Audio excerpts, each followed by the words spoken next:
There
baptism. I welcome to that.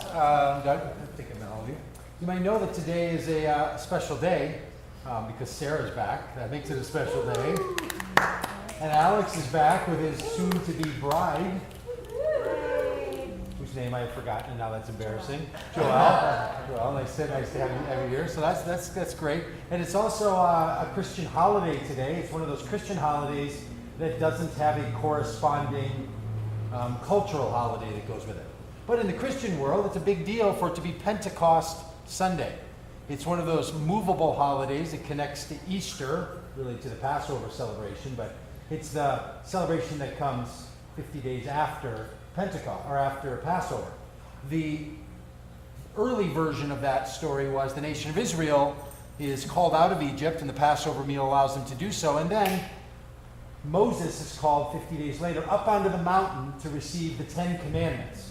Moses goes up, the wind blows, the thunder strikes, the voice of God calls out, he receives the 10 Commandments, comes down, and then let's go back up. But anyway, so this whole happening takes place. Well, you fast forward some thousands of years in the Jewish tradition to the week that Jesus is crucified, and then the resurrection, and then 40 days, and then the day of Pentecost celebration is happening. And on that holiday, when they were gathering together to tell the Jewish story of Moses going up on the mountain and becoming the spokesperson of God to this new community of the nation of Israel, the followers of Jesus are meeting in a room where they're celebrating that story, telling that story, and those things start to happen. The wind starts to blow, the thunder sort of rages, the tongues of fire come down, and this time not on one person like on Moses, but rather on all of them. And rather than one person speaking the story of God to the masses, the many start to speak in the languages of the peoples. And so that day of Pentecost then takes on a Christian meaning as much as a Jewish meaning. And so it was on the day of Pentecost. This is all the story in Acts chapter 2. It was on that Jewish holiday that those things happened. Then you fast forward 1900 years or so to the year 1906, and Christians are meeting together in Azusa, on Azusa Street in Northern California, and they're gathered together, and they've taken an old church building and took out all the pews and set it up to meet in the round because they thought that the meeting face forward was too organized. They wanted everybody to be in on it. And in the midst of that meeting, the same kind of things start happening. People start speaking these other languages, all these miraculous things happen, and so the movement of Christianity, birthed out of that happening, took the name from the Christian and Jewish festivals, and they called themselves Pentecostals.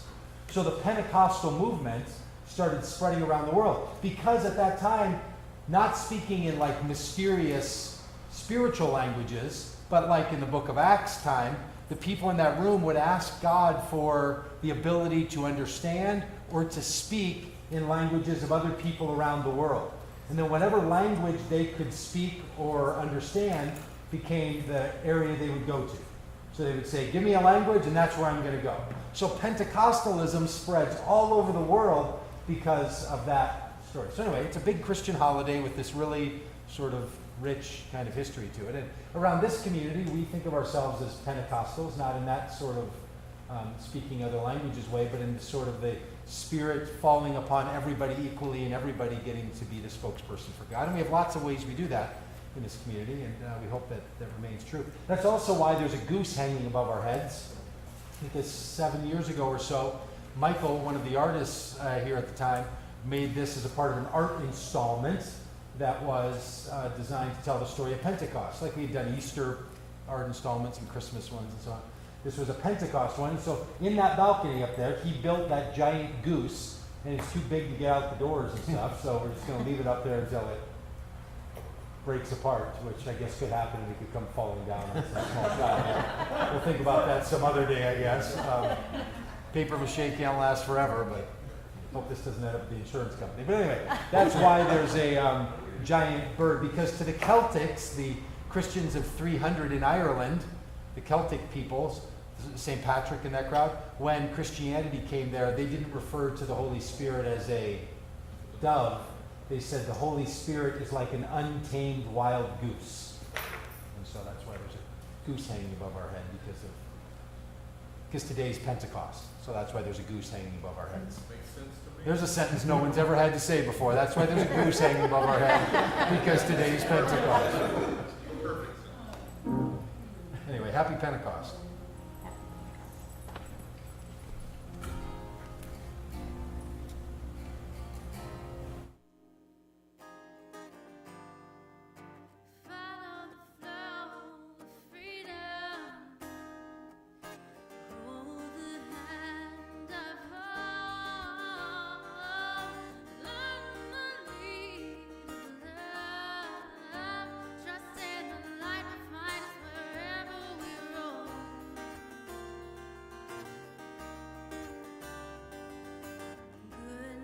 Grows in the ground on which we grow, or walk or run or dance.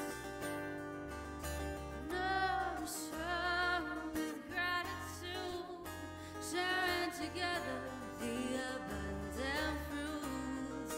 We will follow the flow of freedom. Hold the hand of hope. Learn the lead of love. Trust in the light will find us wherever we roam.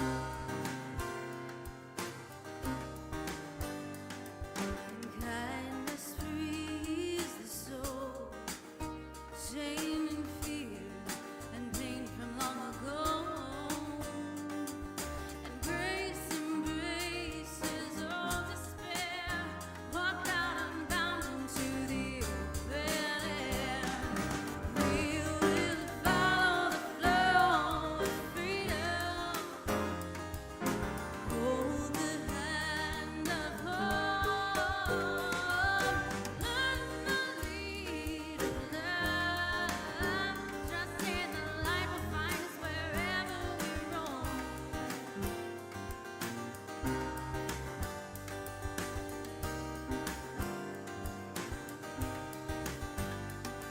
Like gentle streams persistent on the strong and stony mountain, currents of compassion move and cut the deepest grooves. The human heart's got a fire from our source who made us equal and free. Radiate that warmth and light and liberate the new humanity. We will follow the flow of freedom. Hold the hand of hope.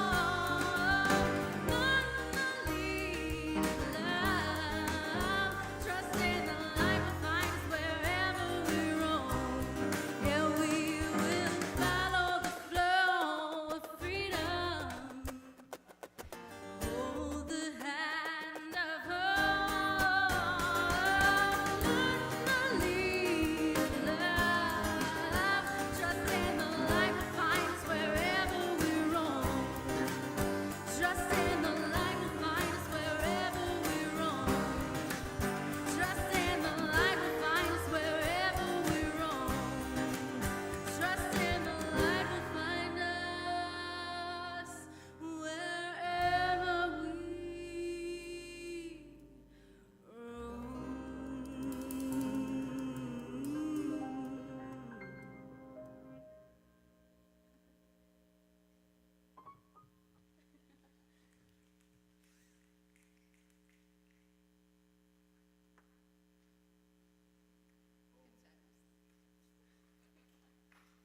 Hey, I'm Carol, and I'm going to tell you about all the things we do around Solomon's Porch. Besides these gatherings, we do all these things on this list. I'm going to tell you about some specific things, and then during our communion connecting time, there'll be a slide going around that'll show you the other things that go on, like art group and men's breakfast and, sermon discussion group. So anyway, look at those slides and you'll see all the other things. This week is the community dinner, and it will be here at the porch. Yeah, can I say something about that, Carol? Like, you don't hear enough from You me. can, I So will. let me tell you this too.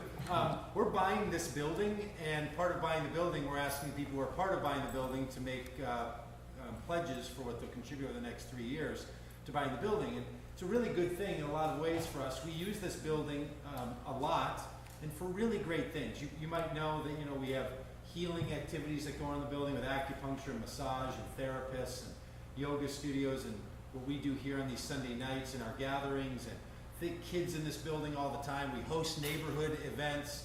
The LARPers were in here till 2 o'clock in the morning last night. I mean, it's just super fun. There's a lot of things that go on. So it really serves our community well to have this open and active hospitality presence in this neighborhood. So owning the building gives us all the freedom to do those things. And so we've invited people to make contributions to that. And there's 3 phases to that process. Phase 1 included asking people, hey, will you contribute? And then they said, yeah, and they wrote down a piece of paper. Phase 2 was to go back to folks who said they would contribute, but didn't yet say an amount, but they had indicated, yes, I will. Or to the people, go back to the people who didn't say, no, I won't contribute, and ask them if they would. So that's what we're going to do on Wednesday. There's going to be a little call-a-thon. We're going to have dinner together out here in the gathering space, and Riley and Erica and Janelle and I conjured up this little idea, so we'll coordinate it. So we're going to have dinner, and then we're going to call and invite you to be a caller with us if you'd like. Call people who've said, yeah, I want to contribute, but haven't picked an amount yet, and ask them if they are ready to do that and get those amounts turned in. And then also to call through the people who didn't indicate anything yet. So if you don't want to be called, there's 2 ways for that to happen. One is take that little sheet you see sitting around that are on the tables, the white sheet, and write on there, we're not going to contribute at this time. If you're not going to contribute, or if you are going to contribute, then fill it out, and then we won't call you. So there's 2 ways to not be called. If you want to be called, don't fill it out and don't say anything, and we'll call you. And if you want to be a caller, come, and then we'll give you free pizza, and we eat together at a regular old night like that. This time you don't have to bring anything. We'll have pizza and salads and all that here. And What if you just want to come and have pizza because it's community dinner and you don't want to call? You can still come, right? Sure. I figured.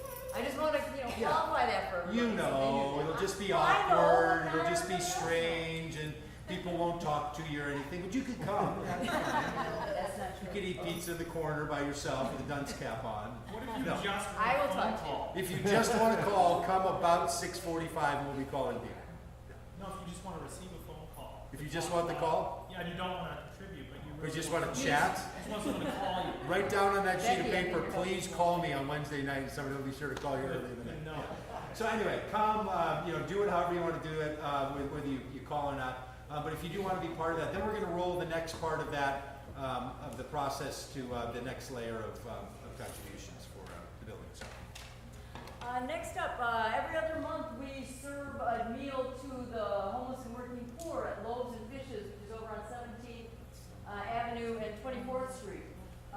It looks like we have almost all the food that we need except for 2 spots for 10 onions not diced. So this list, if somebody wants to bring some onions. We still need people for cooking and for serving. So this is Tuesday the 28th. Cooking is from 2:45 to 4:45 and serving is at 4:45. So I'm going to pass this around. We could sure use some more folks. Does anybody have anything else they would like to tell people in this room that will make our lives better? Or that we can help? I love you guys. I'm glad to be back. Love you too. Wait, I have something. All right. What? I got one. On June 21st, Victoria and I will be reading at a poetry reading at the food shelf that I work at. So we're having a food drive and poetry night, all centered around fresh and healthy food, and all the poets will be reading about what food means to them. And so I will post the information of that on our Solomon's Porch Facebook page. June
here to clean the floor.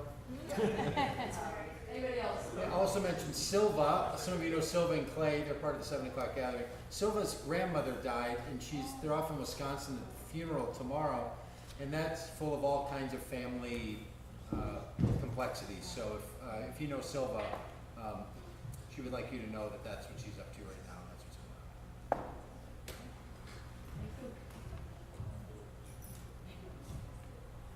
All this is available online. And this is the chance you have to get up and greet each other. No, we don't do that at 7. No, we do that. We don't do that stuff. They're afraid of people.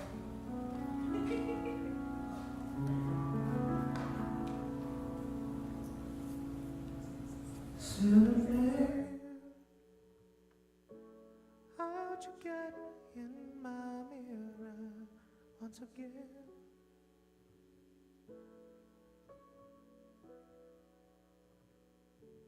And what's your plan to turn your back on another who needs a hand? Do you understand? You are good enough, you are good enough, you are good enough to be my sons and daughters. You are good enough, you are good enough, you are good enough to follow me. You are good enough, you are good enough, you are good enough to be my sons and daughters. You are good enough, you are good enough, you are good enough to follow me. 'Cause we are called to love one another, and we are bound to each other. We are called to love one another, and we are bound to each other. Cinnamon, how'd you get in my mirror once again?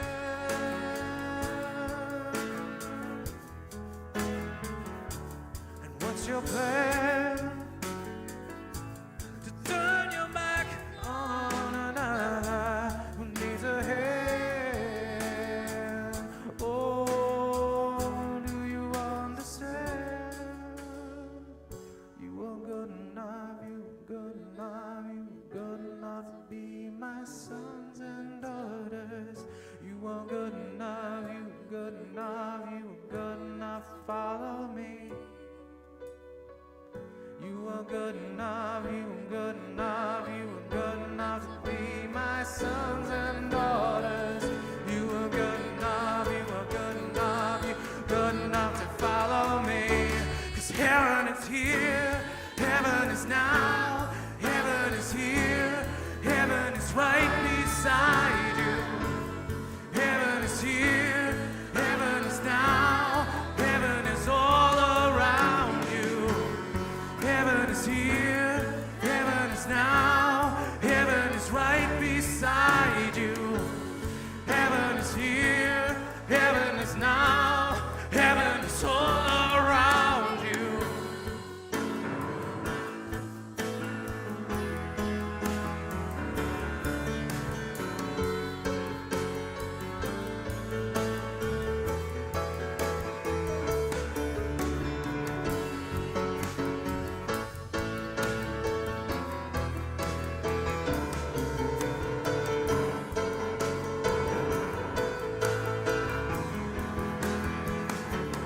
Heaven is here, heaven is now, heaven is here, heaven is right beside you. Heaven is here, heaven is now, heaven is all around you.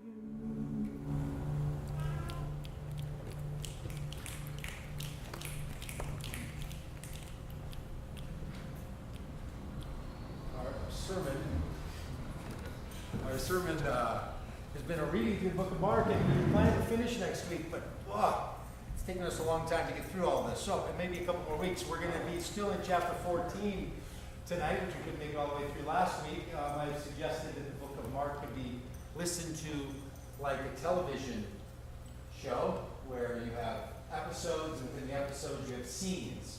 And so in the book of Mark, you have these different scenes. If you're more Bible-like about things, or more grown-up, you would call those pericopes, that there's these...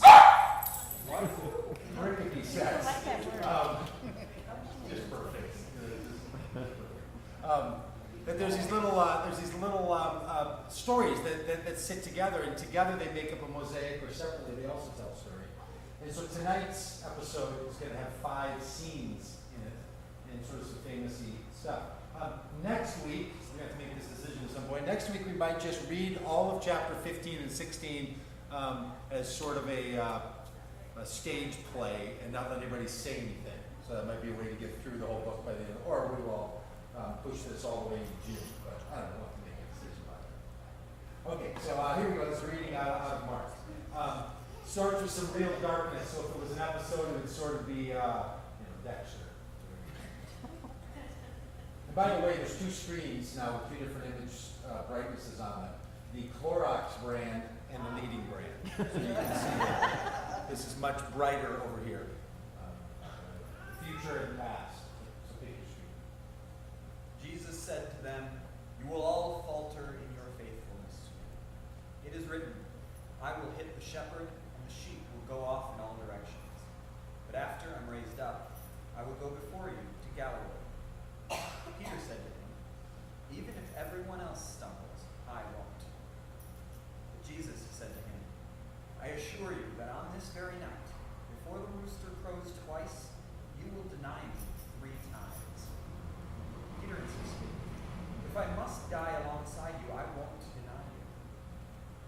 And they all said the same thing. I've wondered out loud, and a lot of you have wondered along, that the question of why did the gospel writers choose the pieces that they chose? Why, in the early days of Christianity, did Christianity's story develop around these storylines? They could have written a lot of things, and there's many details that aren't included, and there's many pieces of the story that we're just not privy to, and these were selected for some reason. And if it's true, I think it is, the book of Mark was one of the early gospels to be written, and probably the earliest of the 4 that we consider to be part of the Bible set, the Matthew, Mark, Luke, and John. Why in the earlier writings did they want to include this? And if it was written in Syria, or I think it probably was, that a group of Christians outside of Jerusalem, what was the function of telling a story about Jesus saying, you're all going to falter in your faithfulness to me? Why do you start the story with the closest followers not being faithful? That's an interesting piece, isn't it? This whole episode tonight is full of those, not only with the disciples, but in a way with Jesus as well. There's this deep, deep struggling that goes on. So why is there faithlessness as a part of it?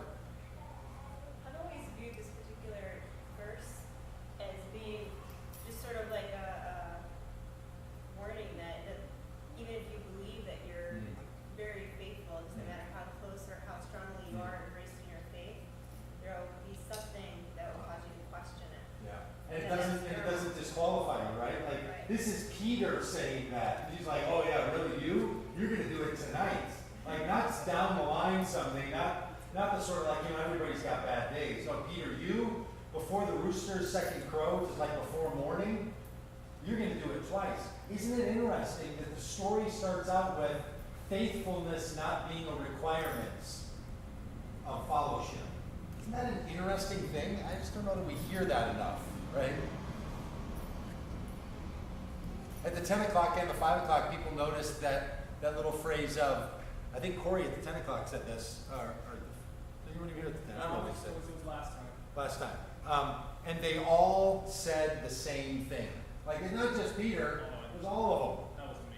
Sorry. It wasn't you? I said something else brilliant later. Yeah, they were all chiming in on it. Peter insists, but they all did. Okay, so in the story, that's pericope 1, scene 1, here's scene 2. Jesus and his disciples came to a place called Bethesda. Jesus said to them, "Sit here while I pray." He took Peter, James, and John along with him. He began to feel despair and was anxious. He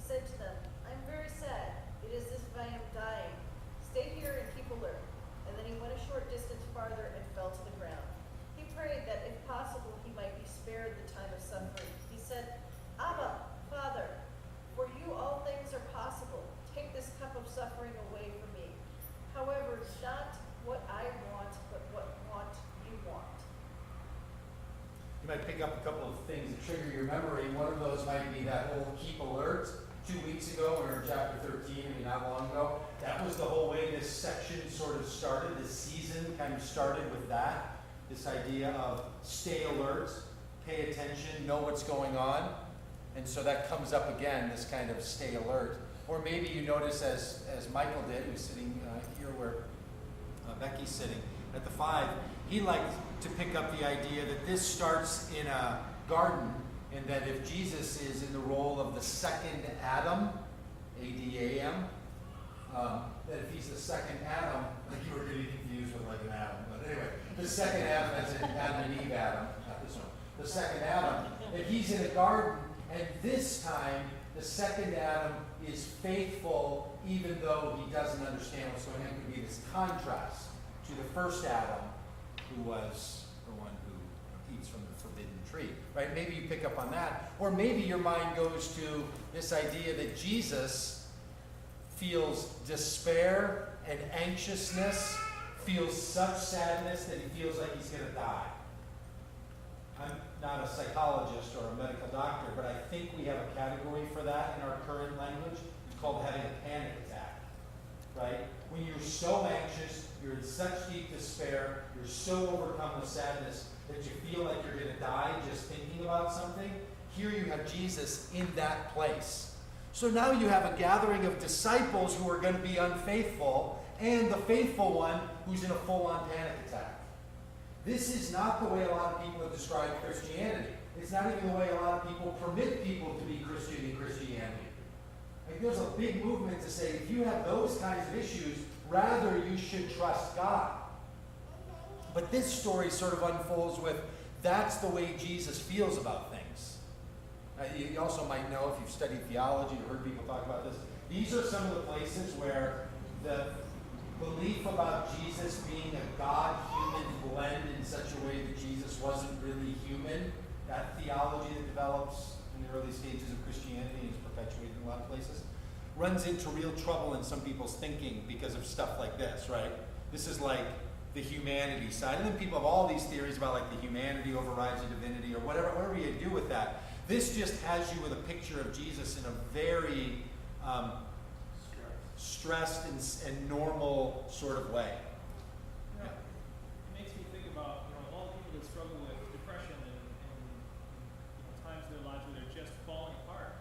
And a lot of times you hear in certain circles that they've opened themselves up to some sort of spiritual warfare or some sort of evil, and that if they maybe were more receptive to God or Christ or whatever the language that they use, that they wouldn't maybe have these problems. Yeah.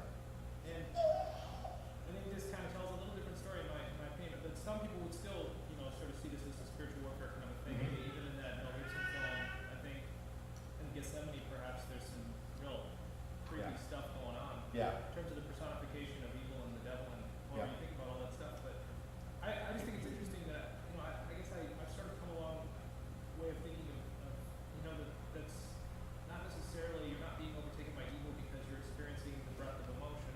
Right. So yeah. Okay, so the story keeps going. He came and found them sleeping. He said to Peter, Simon, are you asleep? Couldn't you stay alert for 1 hour? Stay alert and pray so that you won't give in to temptation. The spirit is eager, but the flesh is weak. By the way, we're going to see this routine 3 times, and somebody would be like, oh, there's the 3 timer. But in next week's reading, you're going to see the 3 times when Peter actually does the denial stuff. That's still to come. So it's like, Peter, before morning, you're going to deny me 3 times. This whole episode's going to happen 3 times, but that's not the 3 timer. There's one more 3 times. So, this part of Mark reminds me that the late great Dallas Willard has said that his theory is that that spiritual disciplines would give somebody, aka the disciples, the ability to follow through on what they should be doing, and that points out that later in their lives they all did stay faithful to the point of death. So anyway. So there's a development that sort of happens in them. somebody brought up at 5 o'clock that this being Pentecost, we should remember these stories are before the Pentecost and the sending of the Holy Spirit, and there's some who talk that way. And I think that's a way to think about it. There is something in that. I don't think we want to set aside the struggle of Jesus in that sense, at least that slide, but maybe this one about can't you even stay awake, let alone stay faithful. I think what I relate to the most in this part of the story is that I think of myself a lot in the Peter sense. You know, Jesus, I'm so committed to you, I'm willing to die for you. Staying awake during really like a long prayer time. Yeah. Can't do that. Can't do that. That can do the big thing. I'll die for you, but you know, I'd like to stay awake. Yeah, it's really funny how this came out. We're going to see at the end of this thing, like when the people come with the swords, they all run. So like, we're going to die for you, and then they're sleeping, and then running, and there's these other. So the one way to read this is these big metaphors, right? These big stories of people's lives, and it's a big way to think about all this. Okay, so this happens once here. Now, a couple more times. Again, he left them and prayed, repeating the same words. And again, when he came back, he found them sleeping, for they couldn't keep their eyes open. And they didn't know how to respond to him. He came a third time and said to them, will you sleep and rest all night? That's enough. The time has come for the human one to be betrayed into the hands of sinners. Get up, let's go. Look, here comes my betrayer. If you want to fashion yourself as a step above the disciples, there's a sign-up sheet going around here to stay up with somebody all night 2 weeks from tonight. So you can stay up all night and run around the lake. You just stay up for even 1 hour in the middle of the night. It's like a 24-hour job. Yeah, just do one. Good to do just for 1 hour. That's just a product plug. But now this thing happens 3 times, and it's happening Can again. you go back one? Yeah. I said this to the 5 that I was thinking about this whole thing, the spirit is eager, the flesh is weak. What if you read it with, instead of taking the, you put our? Yeah, or my. Yeah, because I think that's, because I don't think, he didn't say your spirit is eager, Mhm. but he's, I think it's very inclusive. Yeah, Corey had this really sweet little insight on this, where on this phrase when he says to Peter, can't you stay awake for 1 hour? Stay alert and pray that you won't give in to temptation.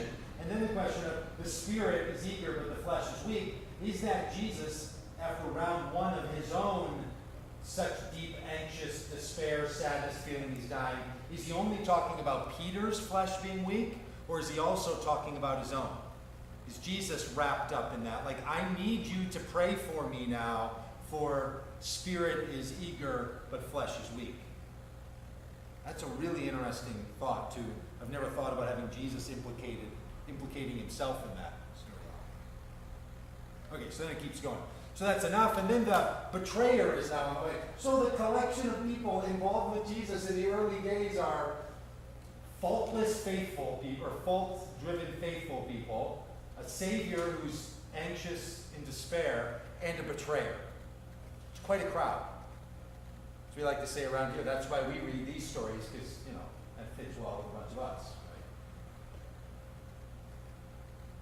You sleep all night, here comes the betrayer. Suddenly, while Jesus was still speaking, Judas, one of the 12, came with a mob carrying swords and clubs. They had been sent by the chief priests, legal experts, and elders. His betrayer had given them a sign: arrest the man I kissed and take him away under guard. As soon as he got there, Judas said to Jesus, Rabbi. Then he kissed him. Then they came and grabbed Jesus and arrested him.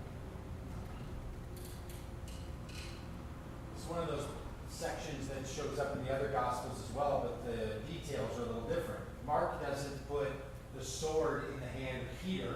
One of the other Gospels does. Does anyone know which one it is? I'm just going to look that up between the gatherings. Where it's Peter who swings the sword and cuts off the ear. And in that Gospel, Jesus says to Peter, put the sword away. If you live by the sword, you die by the sword. Mark's telling doesn't put it in the hands of Peter, it puts it in the hands of a bystander, and doesn't have Jesus give that lecture at all. And as Victoria brought up at the 10 o'clock gathering, Jesus doesn't heal the person's ear. And that was her favorite part of the story, was that Jesus takes the violence of his people and heals it anyway. But Mark doesn't tell that part of the story. If you're wondering why some people think Mark's gospel was written before Luke and Matthew and John, it's stuff like that.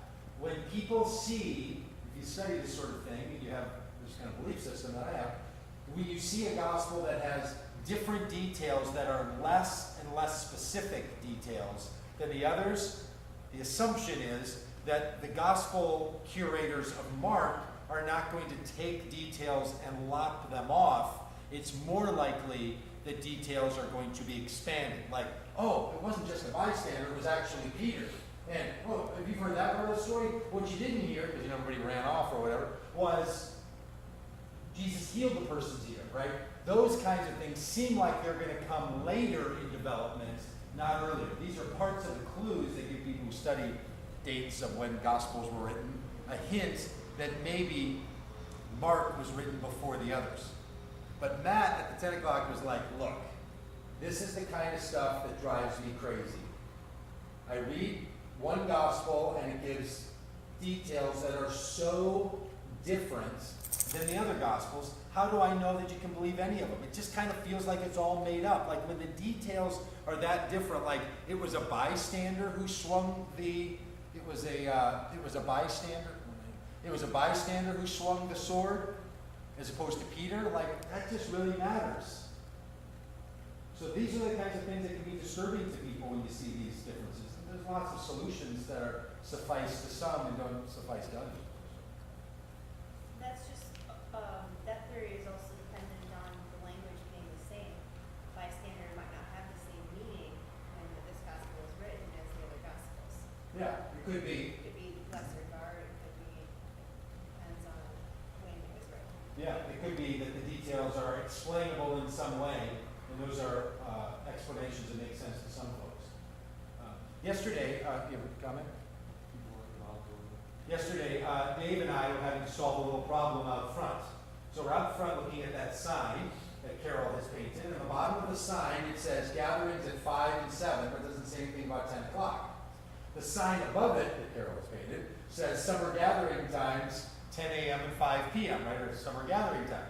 The bottom sign has a different times on it. So we have this replacement sign that we slide over that one in the summer for our previous year's summer gathering times, which was at 6 o'clock. So we have a sign on the bottom that says 5 and 7, one at the top that says 10 and 5, and a replacement sign that says 6. So I said, Dave, well, help me decide this, because if you turn the replacement sign that says 6 o'clock around, it's just blank on the other side, but it's white. It's not green or blue like the painted sign. So we're standing out there, and I said, okay, let me put the sign up with the white over it for now and see what we think. So we put it on there, and I said, well, what do you think? And Dave had this insightful comment. He said, well, with the white covering on there, it's more accurate, but it's not as beautiful. So what do we want? For it to be more beautiful or more accurate? Now that's not always in competition with one another, but maybe there are times when it is, when your choice is the more accurate story, who was it, what did he say after that, or does it tell the beauty of the story in a particular way? I have a friend who, if you ask he and his wife, so when did you guys meet? Right, this is something that, people in awkward situations ask couples. So how did you meet? She will tell this elaborate story about how they met, and the dinner they went to, and their first kiss, and all that stuff. And the husband will say at the end of it, yeah, that was actually the third time that we went on a date. And she'll say, yeah, but it was the first time we actually met. Like I didn't really know you until that date. Before we were just practicing to see if we wanted to know each other. But that's when I really knew you. So when people ask me, when did we meet? We met on that date. And you'd be like, well, actually we met 2 weeks before that. It's another one of those, is it more accurate or is it more true? Is it more beautiful? So now these are the kinds of explanations that work for some people. It didn't work for Matt. He's like, it still drives me crazy. Like I can't wrap my head around that stuff at all. But for others, those are the kinds of explanations that kind of make sense. You still have something to say or did I ruin it? No, it's good. I just think that a lot of times Christians make assumptions about who wrote the Gospels and how they were written. And if you study the history of it, there isn't a lot of documentation of history. There isn't a lot that we know about a number of the writers of these Gospels. A lot of it is reliant on church tradition. Yeah. What people much later said probably happened, A lot of it is assumption. Yeah, It just showed, these gospels were just around, they were just there as far as we can Because tell. it says the Gospel of Luke doesn't necessarily mean there was like a Luke that actually wrote Yeah. it. It doesn't really say that. It doesn't even say it inside, it's not like the guy starts out like, hey, my name's Luke, I was wrote this there, thing. Yeah. I saw all this stuff. It's been attributed to. John, there's some gospels, where the writer is named, but we don't always know which one that was. But one of the things that I think we can assume historically about the way these are written is that there were people after the fact that probably interviewed people that were there and got their stories. So sometimes the way a gospel is written has more to do with where it was written Yes. and who those people had access Yes. to. There's a different gospel that has a lot more insight into Mary, Jesus' mother's thinking. Yeah. So you kind of assume that writer had access to Mary, or someone that knew her really well, maybe. Yeah.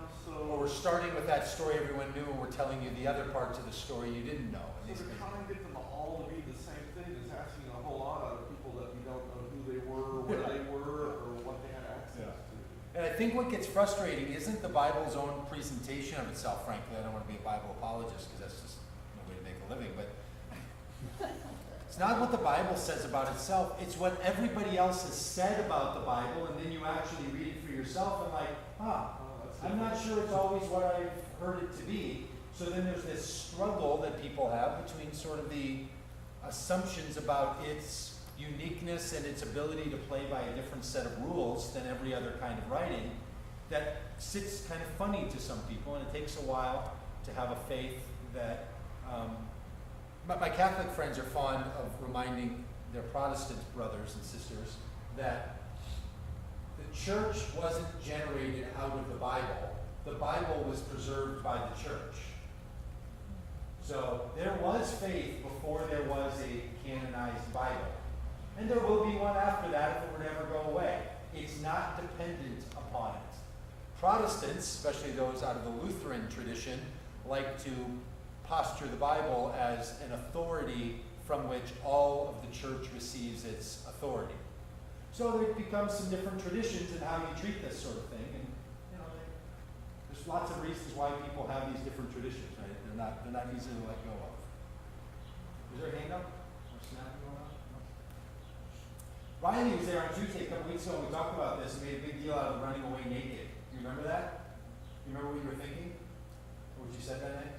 Parallel to the second Adam, the garden, and the end of the garden, you Yeah. have Adam and Eve going from being naked to being clothed. Being naked to being clothed. Right, and then you have, and in my view of the significance of that is that they're going from being clothed with the old covenant. It's kind of the proto-old covenant law, foreshadowing that. Yeah. The whole like God sacrificing an animal, making cloths out of animals, foreshadowing that sacrifice system. But then here you have someone kind of bizarrely inserted. Yeah. Just a bizarre detail. Right. that- One young man, a disciple as it turns out. Right, who kind of, it seems like this other parallel, this foreshadowing of an undoing about to come of this sacrificial system. I just think this slide has violence and nudity in it, therefore not appropriate for all audiences. Like Homeland. Isn't there some tradition, or I don't know if it's in another gospel or something, that Mark, the writer, if he's the writer, is the guy with the Yeah. linen cloth? Riley's life partner, Skip, was saying that on Tuesday. He made a big deal out of that. He'd heard that same thing, that no, this is the way that the young man is outing himself to be like, I'm the one who, like, is the eyewitness to all this. Right. I'm the one. At 10 o'clock, somebody had that same idea, and here's what they said. Oh, the reason they didn't include the healing of the ear is because the young man ran away.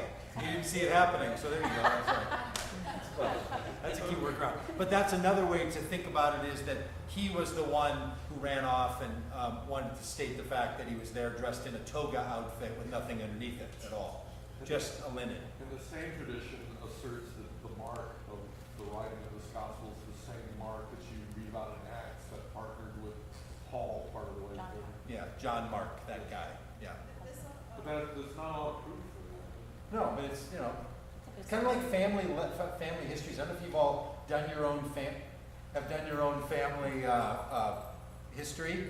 and like you start digging around in pictures. I was doing that the other day, got a bunch of pictures from my sister about my dad, and I'd never seen pictures of his biological dad, only his adoptive dad. So we're looking through these pictures, and I'm like, all right, so this must be the guy that then goes with, like trying to piece it all together. And that's just 2 generations back in a family that doesn't tell family secrets. But anyway, like trying to figure out who was the who in these stories, it's really hard to do. It's not, because if you don't keep the proper kinds of records, you end up with an oral tradition.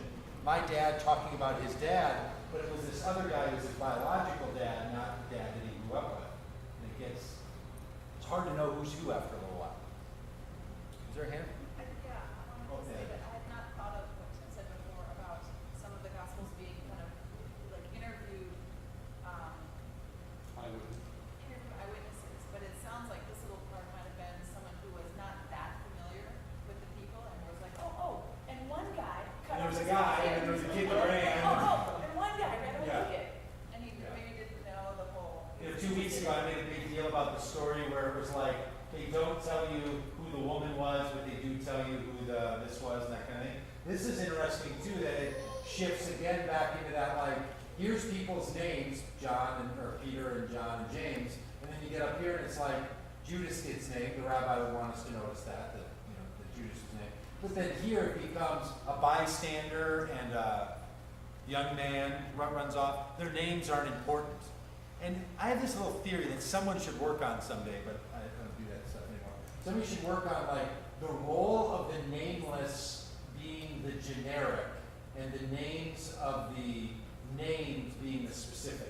So read the Gospel of Mark like when you hear a nameless person, somebody on the side of the road yelling out, or this person doing that, this person running away, not named, that's a way to describe that as a commonality of humanity. People try to kill each other, and people run away.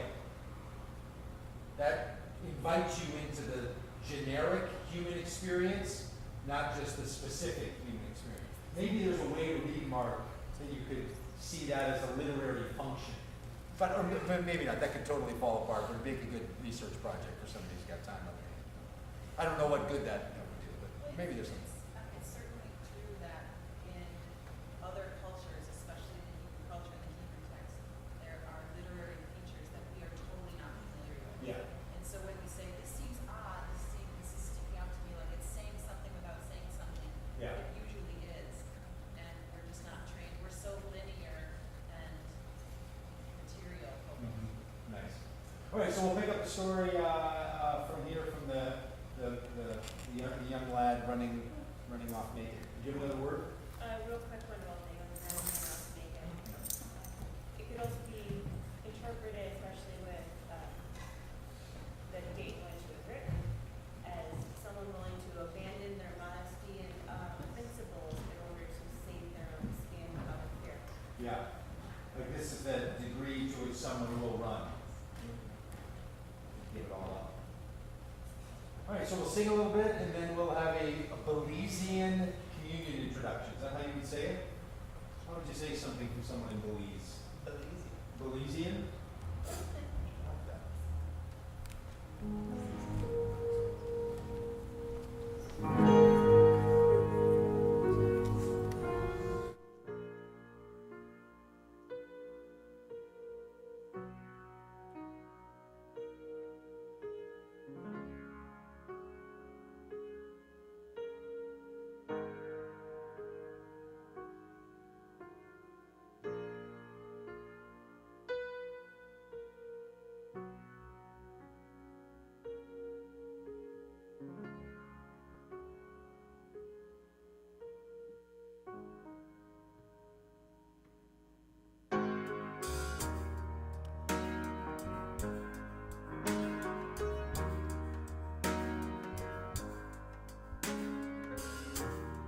Punch my heart out of bed.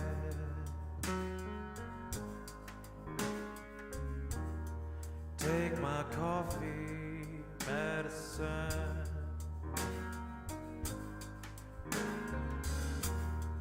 Open the blinds you closed last night again.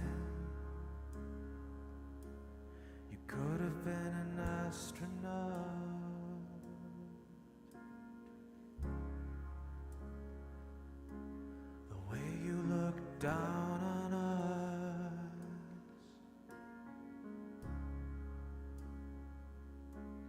You could have been an astronaut.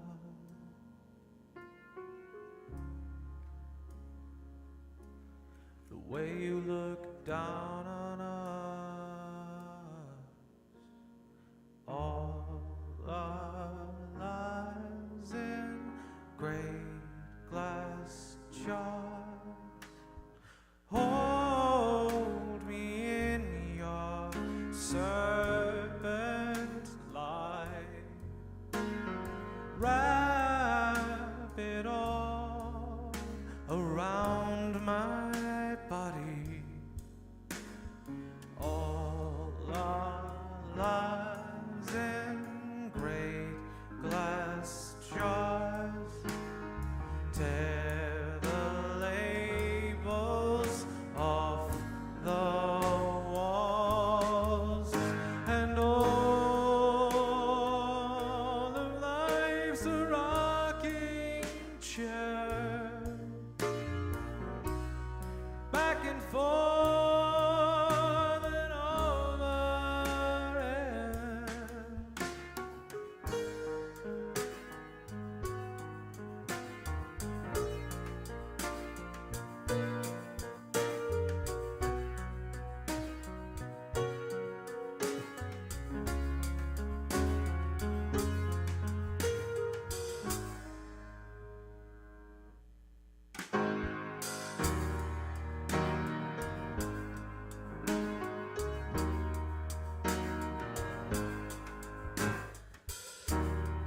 Lifting anvils with my hands,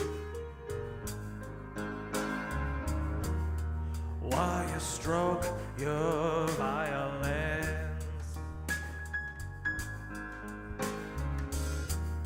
singing those songs you tried to hide again. You could have been an astronaut.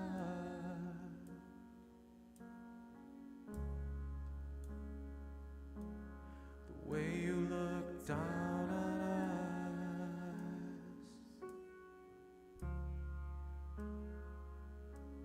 you could have been an astronaut.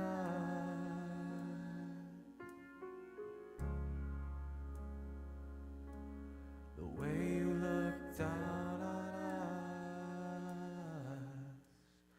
all our lives in great glass jars. Hold me in your serpent light. Wrap it all around my body. All our lives in great glass jars. Tear the labels off the walls, and all of life's a rocking chair, back and forth and over end.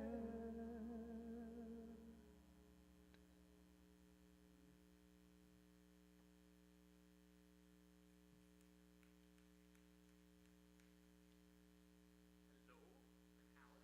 I'm going to introduce communion tonight. But before I do that, I'm going to tell you just a little bit about where I've been and what I've been up to. I was part of the Solomon Sports community and still am, I'm just absent. All through college and a little bit after. And about a year and a half ago, I took off to Belize, which is in Central America. It's the only English-speaking country in Central America. And I work for a study abroad program there. And so we have a bunch of college students that we get every semester. They come and they stay with us for 3.5 months, and they take courses in theology, and they take courses in biology and ecology and sustainable development, and that's it, right? And literature.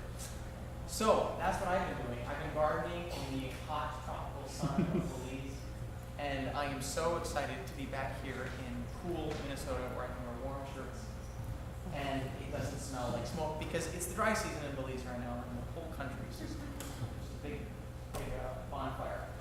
So it's good to see you all. All right, I'm going to introduce communion, and if you're not from around here, we have a bit of a house party. We just we serve one another, and before we do that, we say this little thing right there. It is. Here we go. We take communion by serving and eating bread and wine together in community with followers of Jesus around the world and throughout all ages. We enter this mystery proclaiming and having the faith of Jesus as the Messiah, whose life, death, burial, resurrection, ascension, and sending show the love of God for the world, free us from sin, and initiate the kingdom of God in our world in new ways, for the benefit and blessing of all the world. Serve one another.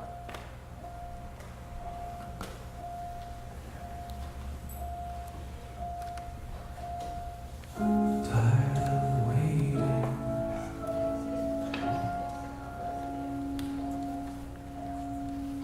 anticipating all those lies. Beat me once, won't beat me twice. But that's not myself on your wrecking ball.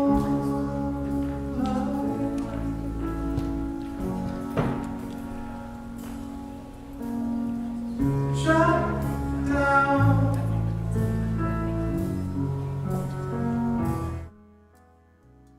You're around.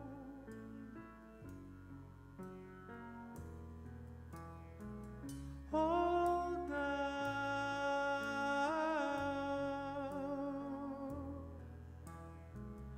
those sounds.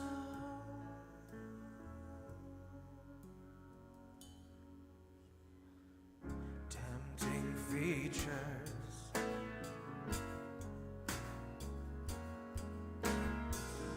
desperate creatures, slaves to the eyes. I wanna live it right. You take me down just by walking by on your wrecking ball line. You're swinging on a wrecking ball line. Well, I was shot down in the middle of the night, and I'm looking for the gun, but it's nowhere inside. You're around in the middle of the night, and the gloves are coming off. I'm prepared to fight. Hold down to the middle of the night, 'cause it's gonna take a while for me to get out alive. Those sounds in the middle of the night, they keep shooting at my brain with the bullet at the back of your life. The bullet at the back of your life.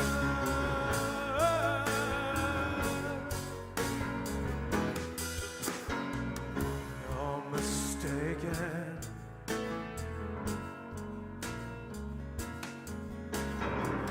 Hearts are breaking, and not just mine. You're not so strong in the morning light. My blood is gone, now just let me die on your wrecking ball line. You're swinging on a wrecking ball line. Well, I was shot down in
Oh,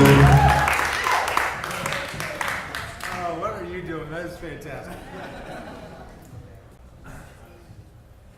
Alex, would you like to do the do the duty of the? May the life of Jesus be in you.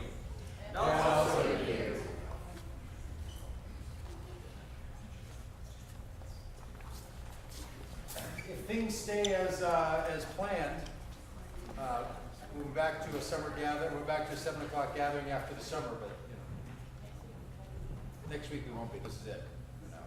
But you never know around here. You just never know. Next week's Memorial Day, so that's. You know, if they all turn into morning gathering, we're just gone, right? Yeah. Yeah, we'll give it a try. Say this. May the God of hope fill you with all joy and peace in faith, so that you overflow with hope by the power of the Holy Spirit. Amen. A little blessing to and for each other.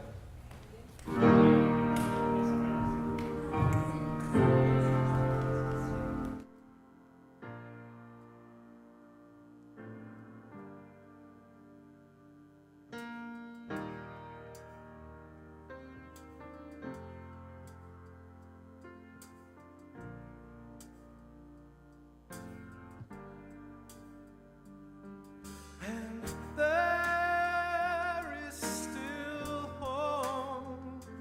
Please believe.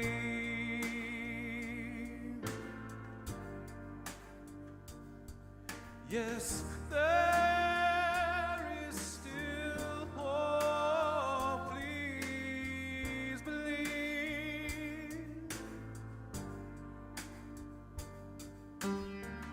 Believe that we can change. Believe that God is